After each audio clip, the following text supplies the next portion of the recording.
The 200 breaststroke, two-time champion Leon Marchand holds the NCAA record, and long-standing American record still. Still the second fastest swim, Will Lacone, that's 8 years old. Dennis Petrashov of Louisville will be in lane 1. He was second in the 100. Jack Kelly from Brown will be in lane 2. He was 8th in the 100. But here's the man to watch, Matthew Fallon, an Olympian last summer, senior at Penn. Second last year to Marchand. And third last year was Carlos Colmarti from Virginia Tech. This guy had a big-time swim in the prelims. Third fastest time this year was Jassen Yep from Indiana. And next to him will be Kaspar Corbo, who was second to Marchand 2 years ago. And we'll get freshmen represented, both in lane 7 by Jake Eccleston, Louisville. And Yamato Okadome, Cal. We keep talking about this great battle at the top, but you've got to give credit to some of these lesser-known programs, Penn, Brown. Louisville doing a good job year in and year out. Arthur Albiero, there's the favorite right there from Penn. Matt Fallon. Ted, he might be 8th at the 150. If he's 8th at the 150, I don't think he wins. But he could be 5th or 6th at the 150 and still win. That's how good he is the last 50. All right, now we have something to watch. You see Colmarti, who's been in the finals. This is his 3rd straight year. He was 7th 2 years ago. And he was pretty much 1st at the 100. I mean, it's going to be wild on this race. You got to watch it. It's so fun to watch Matt Fallon. I never get tired of watching him. He's just such a great kid. Got to swim with him at the Olympic training camp in Croatia last summer. He let me jump in and swim with him. Well, I use that term loosely, but he's so much fun. And there he is, 8th position. It doesn't take long for him to do nothing the first part of this race. He does it time and time again in his career. You just look at the prelim swims. Yeah. Colmarti's 100 was a 1.5 seconds faster than Fallon. That's amazing. And you think, oh, well, he's out of it. I've learned never to count that kid out. Now, he is better long course. He does this long course, so his turns are not as good as these other guys.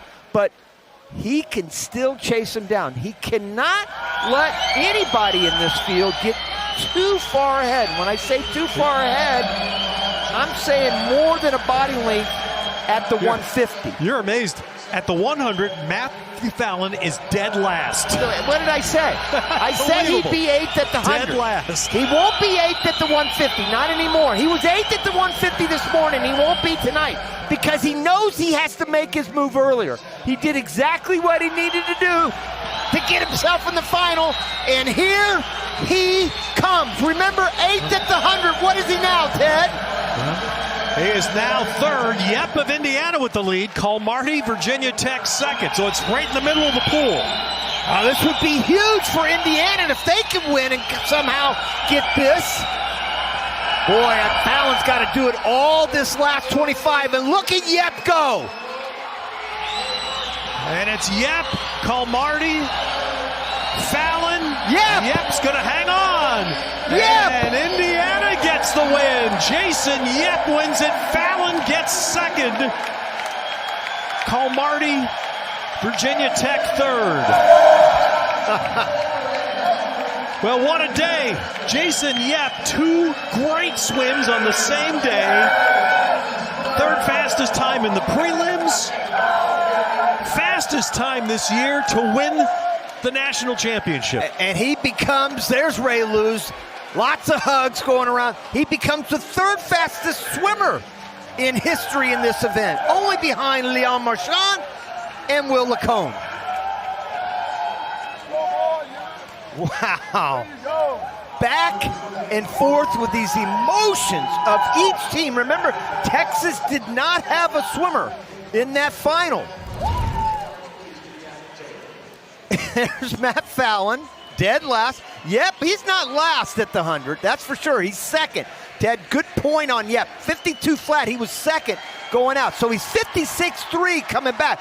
Talk about coming back into this last turn. He ends up taking the lead there. Fallon starting to make the move on Coley Marti. Coley Marti's not out of it. Not out of it whatsoever at the 150. But here's the finish, coming down the stretch. 148.3, 28.3 on the end. Only Fallon was faster the last 50. And Indiana picks up a big 20 points there. Huge 20 points. And another quality swim. Again, 4 of those top 5 personal bests. Jassen, you are now a national champion, but you started as a walk-on. Can you talk about what this moment feels like and means to you? I mean, you are in utter shock, and I've never seen a celebration with teammates like that after a race. Yeah, really, I owe it all to the team. I mean, going back to my freshman year, it was me and Max Reich who came in, and Josh joined us the next year, and Toby, and Brian and Casper, and it's just a great breaststroke group, and all the guys at home too. And I couldn't have imagined this moment 5 years ago when I first got on the team. So it's really, really incredible. Yeah. Let's talk about that IU breaststroke group. I feel like IU is breaststroke university, and you have all these incredible guys pushing you every single day. How much does that environment help you go from what you started to now the 3rd fastest performer ever? Ever! Yes! Yeah, I mean, they push me every day. Like I said, Max Reich, he always kept me accountable and working hard. Josh as well. People back home that beat me in practice, on the regular. I mean, it's all for them. I can't tell you how much it means. It's crazy. Jassen, you are a national champion, the 3rd fastest performer ever. You got big points for IU. Enjoy this moment. You deserve it. Thank you. Thank you. From Saratoga, California, which is a suburb of San Jose, and a double major in sociology and economics. Did you hear the crowd react when Elizabeth dropped the walk-on line in? That's the feel-good moment of the meet. No doubt about it.